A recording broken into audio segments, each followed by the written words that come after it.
Hello বন্ধুরা, welcome back to my channel তুলি family blog. তোমরা কেমন আছো? আশা করি সকলেই ভালো আছো। তো আজকে আমরা যাচ্ছি পুজো দিতে, শিবরাত্রি দ্বিতীয় দিন। তো ফার্স্টের দিন দিতে পারি। তো বন্ধুরা দেখো, সকাল সকাল 9টার দিকে ছেড়ে দিবে। তো দেখো সবাই যাচ্ছি, কি কুয়াশা, ঠান্ডা ঠান্ডা লাগছে। দেখো ছোট ছোট ওরাও শাড়ি পরে, কি সুন্দর লাগছে আমার তরুপুরিটা। তো এইদিকে আমি ছটপট রেডি হয়ে গেলাম। ফার্স্ট টাইম আমি নিজেই রেডি হয়েছি। তো আমাকে কেমন লাগছে বন্ধুরা কমেন্ট করো। এরপর দেখলাম একটা টোটো, তো তাড়াতাড়ি যেতে হবে, ওর জন্য টোটো। রাস্তাগুলো এতই খারাপ ছিল, দেখো জলগুলো পড়ে যাচ্ছে বারবার। তো চলে আসলাম অবশেষে।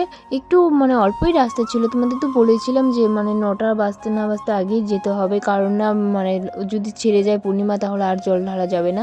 আর এই ধারে যে বাসগুলো দেখতে পাচ্ছ, যখন ভিড় হয় মন্দিরে প্রচুর, তখন এক সাইডে ছেলে থাকে, এক সাইডে মেয়ে থাকে, এত ভিড় হয়। আমি ফার্স্টে ভাবছিলাম আজকেও এত ভিড় হবে না, কিন্তু দেখলাম দেখো মন্দির প্রচুর ভিড়। তো সবাই একে একে লাইন করে ব্যাপার কী হয়েছিল, ফার্স্ট টাইম আমি যখন শিবডাঙ্গি এসেছিলাম প্রচুর ভিড় ছিল। সেই সময়টা ছিল শ্রাবণ মাস, তাই সেই সময় আমার বান্ধবীর সাথে গিয়েছিলাম। এত ভিড় দেখে আমি ভাবলাম যে পরেই করবো, আর 2 ঘন্টার মধ্যেই বৃষ্টি চলে এসেছিলো, আর আমার কাপড়টা ভিজে গিয়েছিলো, তার মধ্যেই আমি পুজো দিয়েছিলাম।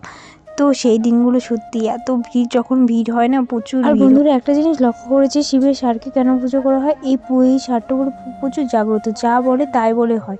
তো আমিও নেক্সট টাইমে আমি ভাবলাম যে একটু। আর এই মন্দিরটা ছিল অনেক পুরনো জাগ্রত মন্দির, যা চাবা তাই হবে। পাশে ছিল কালী মন্দির। তো আমরা ওখান থেকে পুজো দিয়ে মা কালী মন্দিরে একটু ঢুকলাম।